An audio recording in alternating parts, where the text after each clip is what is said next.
अस्सलामुअलैकुम दोस्तों, मैं हूं ज़हाब और आप देख रहे हैं ज़ोहाब टीवी। आ गया तू जवान हो के जी। मगर क्यों? मेरी मर्जी अनवर भाई। ठीक है जी।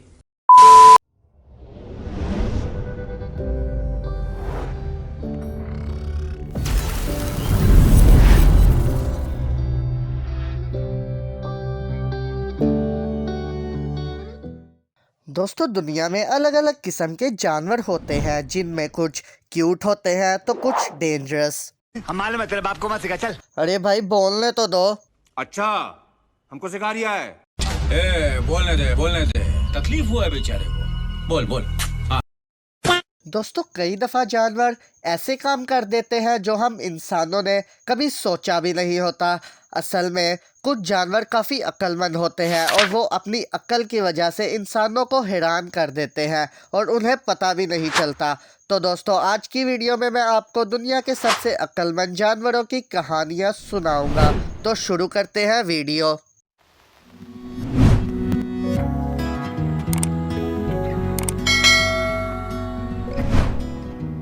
Number 3, Nora the piano cat. दोस्तों, बिल्लियों को दुनिया के सबसे अक्लमंद जानवरों में शुमार नहीं किया जाता, लेकिन अक्ल में वो भी किसी से कम नहीं होती। बिल्लियाँ कॉपी करने में बहुत तेज़ होती हैं। आपने एक लफ्ज़ तो ज़रूर ही सुना होगा, कॉपी कैट जी। वो भी इसीलिए ही कहा जाता है। अच्छा, ये कहानी एक ऐसी बिल्ली की है जो पियानो बजाती है। मैं नहीं मानता। मानो या ना मानो, लेकिन बात तो सही है।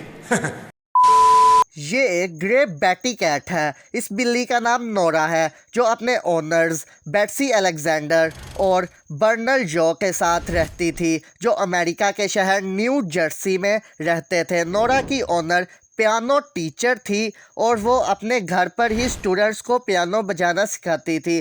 पहले तो सब ठीक था, लेकिन फिर इस बिल्ली ने नोटिस किया कि उसकी ओनर बेट्सी उससे ज़्यादा अपने स्टूडेंट्स को टाइम देने लग गई थी और नोरा को हमेशा से ही अटेंशन की आदत थी। फिर क्या हुआ? फिर क्या? फिर नोरा ने अंदाज़ा लगाया कि जब बेट्सी के स्टूडेंट्स पियानो बजाते हैं तब उनको शाबाशी मिलती है, तो नोरा ने कहा मुझे भी शाबाशी मिलनी चाहिए। नोरा ने एक दिन बेट्सी की क्लास के दौरान ही पियानो पर चढ़कर पियानो बजाना शुरू कर दिया। मैं क्या करूं, फिर जॉब छोड़ दूं? नहीं। असल ख़ास बात तो ये है कि इस बिल्ली ने बिल्कुल वैसे ही पियानो बजाया जैसे इसकी ओनर अपने स्टूडेंट्स को सिखा रही थी। यानी नोरा ने बेट्सी को कॉपी किया और कॉपी कैट बन गई।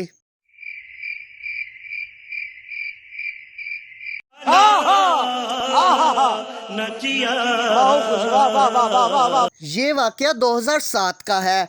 तब ही ये बिल्ली द पियानो कैट के नाम से मशहूर हो गई। इस बिल्ली की ऑफिशियल वेबसाइट भी है और इसके साथ साथ इसका यूट्यूब चैनल, फेसबुक पेज और ट्विटर अकाउंट भी है। आप भी इसको विज़िट कर सकते हैं।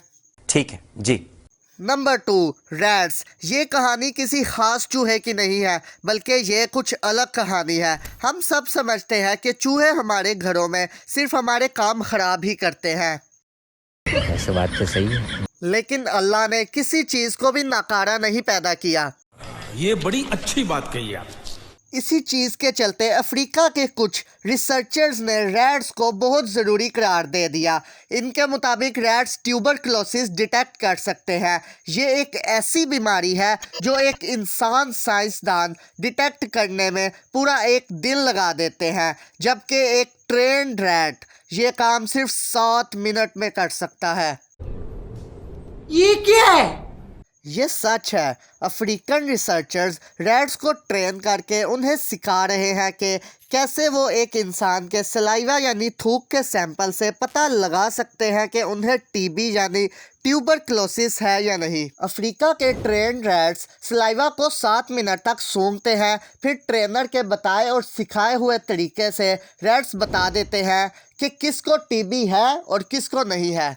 नंबर 1, हेरन। ये कहानी असल में एक छोटा सा वाकया है जो एक आदमी के साथ पेश आया और उसने फिर आगे सुना दिया। ये आदमी कहता है कि ये एक दफ़ा झील के किनारे खड़ा हुआ था और बत्तखों को ब्रेड के टुकड़े कर कर के दे रहा था। इस आदमी के मुताबिक इतने में ही एक परिंदा वहाँ आता है और उस आदमी के हाथ से ब्रेड छीन लेता है। ये असल में एक हेरन होता है।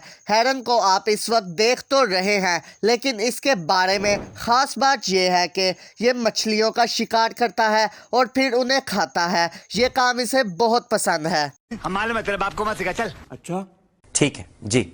अब इस हेरन ने ब्रेड के साथ जो किया वो आपको हैरान कर देगा।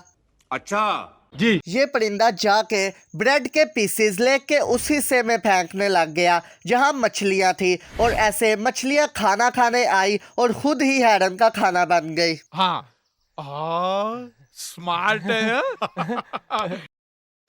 इस हेरन ने जी भर कर मछलियों का शिकार किया और मछलियां खाई भी। ये वाकया फनी होने के साथ साथ हैरान कुन भी है कि कैसे एक परिंदा इतना अक्लमंद हो सकता है। बात तो सही है। कमेंट्स में ज़रूर बताएं कि कौन सा जानवर आपको ज़्यादा अक्लमंद लगा।